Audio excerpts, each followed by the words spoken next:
Mark Twain once said, "Whenever you find yourself on the side of the majority, it is time to pause and reflect."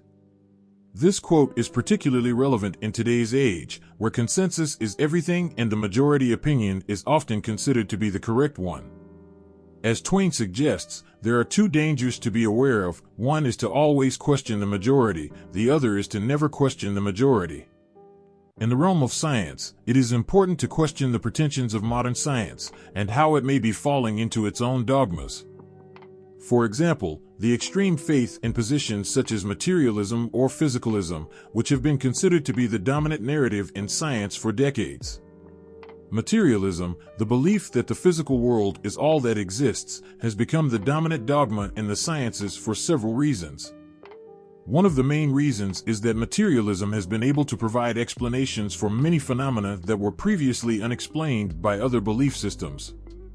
The development of scientific methods and tools such as the microscope, telescope, and computer simulations have allowed scientists to study the physical world in greater detail and to uncover many of the underlying mechanisms that govern the natural world.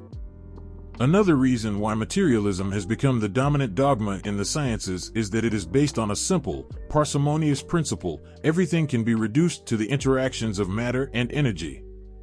This principle is easy to understand and test, and it is consistent with the scientific method. As a result, scientists have found that many phenomena can be explained by the laws of physics and chemistry, which are based on the principles of matter and energy. Additionally, materialism has been successful in providing practical benefits to society. The application of materialist principles in technology and medicine has led to significant advancements in areas such as transportation, communication, energy production, and healthcare. For example, the discovery of the structure of DNA by Watson and Crick was a direct result of the application of materialist principles, and it has led to many breakthroughs in genetic engineering, medicine, and agriculture. Moreover, materialism has been able to provide a consistent and coherent framework for understanding the natural world. By assuming that everything can be reduced to the interactions of matter and energy, scientists are able to develop a unified understanding of the natural world. This has led to many breakthroughs in fields such as physics and chemistry, as well as the development of interdisciplinary fields such as materials science, biochemistry, and neuroscience. Materialism has also provided a framework for understanding the origins of the universe, the evolution of life, and the workings of the brain. Furthermore, materialism has been successful in explaining the mind-body problem. The materialist explanation of consciousness, which posits that consciousness is simply a byproduct of physical processes in the brain, has been able to provide a framework for understanding the relationship between the mind and the body. This has led to many breakthroughs in fields such as neuroscience and cognitive science, which have provided new insights into the workings of the brain, the nature of perception, and the origins of thought. Lastly, materialism has been able to provide a framework for understanding the relationship between science and society. The materialist worldview has led to many breakthroughs in fields such as technology, medicine, and social science, which have provided new insights into the workings of society. This has led to the development of new policies and practices in areas such as education, healthcare, and environmental conservation. Thus, materialism has become the dominant dogma in the sciences for several reasons.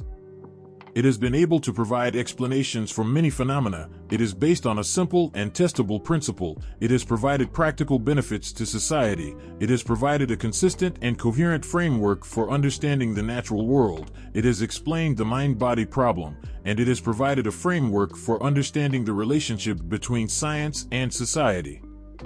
But in recent times, materialism has been extensively challenged for several reasons. One of the main reasons is that materialism has been unable to provide a complete explanation for certain phenomena, particularly those related to consciousness. The subjective experience of consciousness, such as the feeling of being aware, the sense of self, and the experience of qualia, cannot be explained by the materialist view that consciousness is simply a byproduct of physical processes in the brain. This has led to the development of alternative theories such as panpsychism, which posits that consciousness is a fundamental aspect of reality. Panpsychism and idealism are two alternative theories to materialism that have been proposed to explain the nature of consciousness and the relationship between mind and matter. Panpsychism is the view that consciousness is a fundamental aspect of reality and that it is present in all things. According to panpsychists, consciousness is not an emergent property of matter, but rather, it is a basic feature of the universe. Panpsychists argue that consciousness is not limited to the brain or to living organisms, but that it is present in all things, including atoms, subatomic particles, and even in inanimate objects. Idealism, on the other hand, is the view that consciousness is the fundamental reality and that the physical world is a product of consciousness. According to idealists, the physical world is an illusion, and that the only thing that truly exists is consciousness. Idealists argue that the mind and the physical world are not separate entities, but rather that the physical world is a product of the mind. While both panpsychism and idealism provide alternatives to materialism, they differ in their understanding of the relationship between consciousness and the physical world. Panpsychism posits that consciousness is a fundamental aspect of reality that is present in all things, while idealism posits that consciousness is the fundamental reality and that the physical world is a product of consciousness. Panpsychism is consistent with some of the findings of quantum mechanics, which suggest that the universe may be interconnected and that consciousness may play a role in the behavior of subatomic particles. Panpsychism also provides a framework for understanding the relationship between the mind and the brain, as it posits that consciousness is not limited to the brain but is present in all things. This means that the mind and the brain are not separate entities, but rather that the brain is a physical manifestation of consciousness. Idealism, on the other hand, is consistent with some of the findings of neuroscience, which suggest that the brain may not be the sole source of consciousness and that consciousness may have a non-physical aspect. Idealism also provides a framework for understanding the nature of reality, as it posits that the physical world is a product of the mind and that the only thing that truly exists is consciousness. Another reason materialism has been challenged in recent times is due to the limitations of the scientific method in understanding certain phenomena.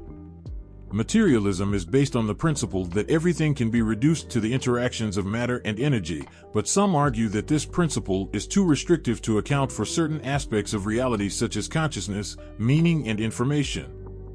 Some scientists argue that there are certain phenomena that cannot be explained by the laws of physics and chemistry, and that there may be other principles that govern the natural world.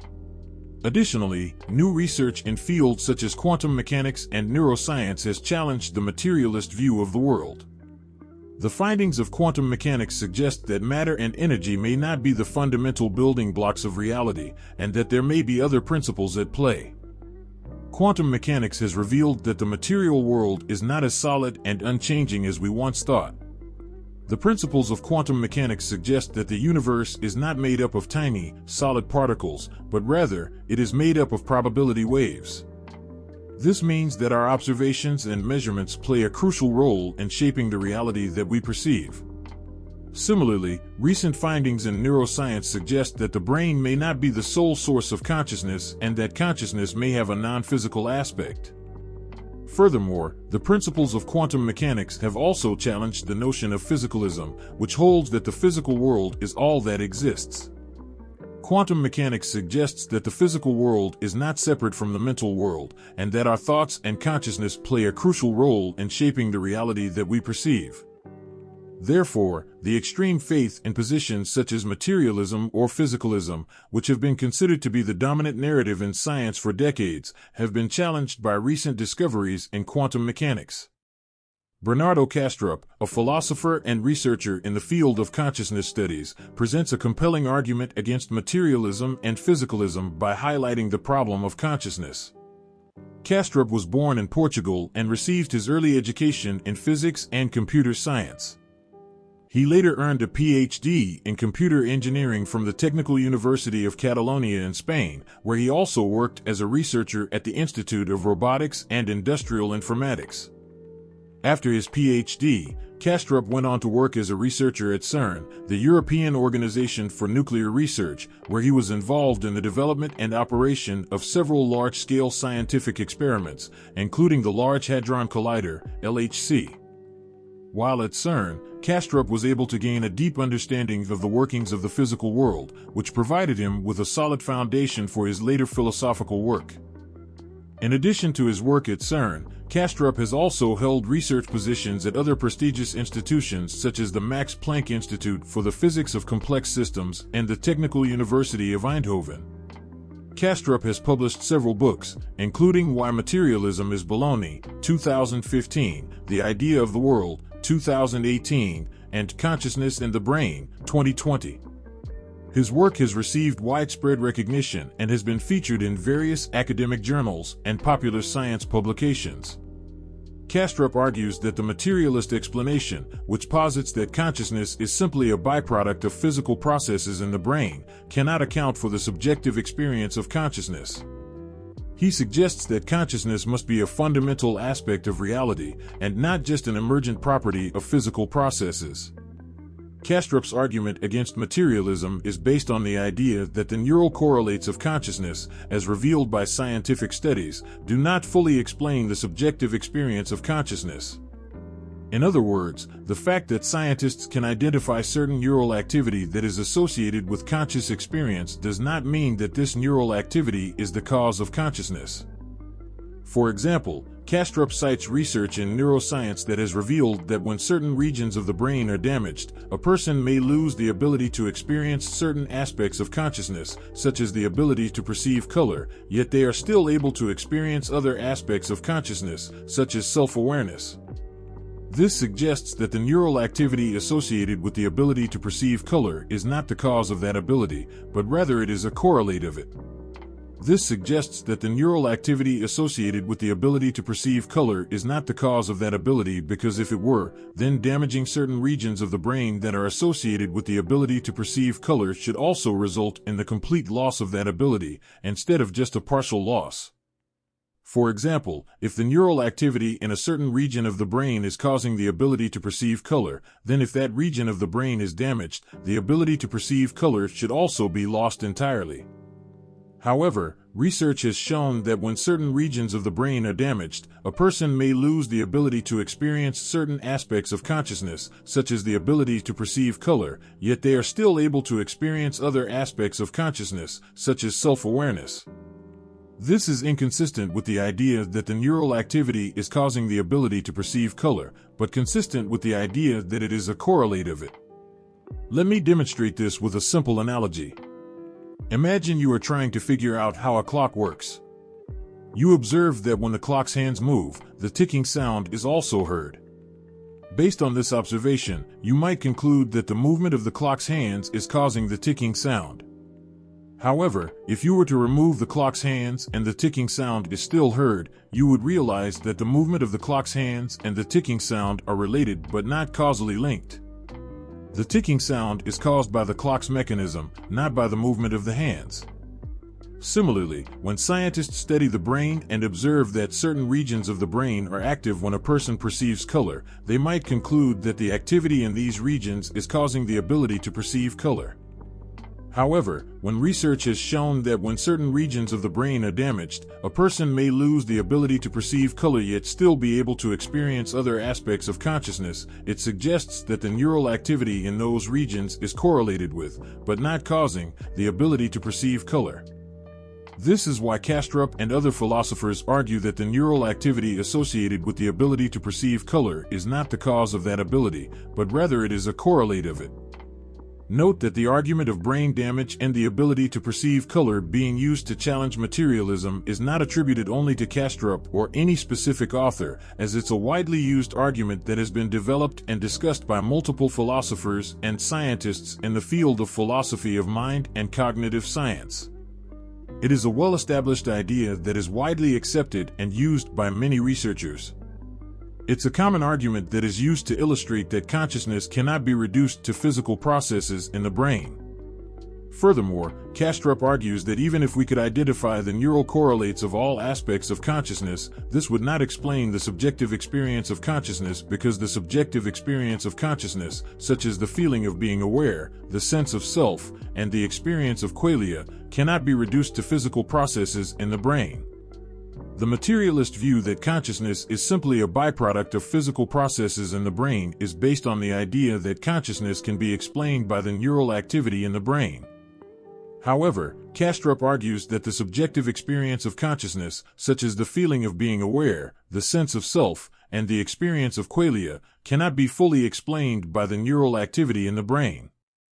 The subjective experience of consciousness, such as the feeling of being aware, the sense of self, and the experience of qualia, represents an intrinsic, personal experience that cannot be fully captured or objectively quantified through mere physical measurements or observations.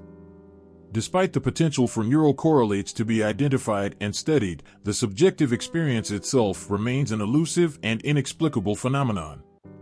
This dichotomy between the subjective experience and its physical correlates is what philosopher David Chalmers referred to as the hard problem of consciousness, highlighting the fundamental difference between subjective experience and objective physical processes. In addition, Kastrup points out that there are many phenomena that cannot be fully explained by materialism, such as the problem of consciousness, the problem of meaning, and the problem of information. He argues that materialism is too restrictive to account for these phenomena and posits that there may be other principles that govern the natural world. Furthermore, Kastrup also argues that the materialist explanation, which posits that consciousness is simply a byproduct of physical processes in the brain, cannot account for the non-physical, non-local, and non-temporal aspects of consciousness. He suggests that the materialist view is too limiting in its explanation of consciousness and that it fails to account for certain aspects of consciousness that cannot be reduced to physical processes in the brain. For example, the sense of self, which is often considered as one of the most fundamental aspects of consciousness, is not a physical entity and is considered non-local and non-temporal because it does not have a physical location and it does not change over time. It is not a physical entity that can be located in a specific place or that can be observed changing over time. The sense of self is often considered as a subjective, internal experience. It is not something that can be seen or touched. It is an experience that is unique to each individual, and it is not something that can be shared or observed by others. It does not have a physical location, and it is not dependent on the physical body or brain. Additionally, the sense of self is not dependent on time, it does not change over time, it is not affected by the passage of time, it is not something that is created or destroyed. It is an aspect of consciousness that is constant and unchanging. However, the materialist explanation of consciousness that posits that consciousness is simply a byproduct of physical processes in the brain would suggest that consciousness is limited to the physical brain. Another argument against materialism and physicalism is the problem of intentionality. Intentionality refers to the fact that our thoughts and perceptions are directed towards objects and states of affairs in the world. If the material world is all that exists, then how can we explain the fact that our thoughts and perceptions are directed towards something beyond the material world? Sheldrake argues that the materialist explanation, which posits that intentionality is simply an emergent property of physical processes, cannot account for the fact that our thoughts and perceptions are directed towards something beyond the material world. He suggests that there must be a non-material aspect to reality that explains intentionality. Sheldrake's theory of morphic fields posits that form, patterns, and habits of organisms and systems are not only stored in the material structures of the brain or DNA, but they are also stored in a non-physical realm, the morphic fields. Additionally, both Kastrup and Sheldrake also mention that there are certain empirical facts that are not well explained by the materialist/physicalist worldview. For instance, phenomena such as telepathy, psychic abilities, near-death experiences, consciousness in non-human organisms, and other such phenomena are not well explained by the materialist/physicalist worldview. Materialist philosophers argue that consciousness can be fully explained as an emergent property of physical processes in the brain. They argue that the subjective experience of consciousness can be explained by the functioning of the brain and the nervous system.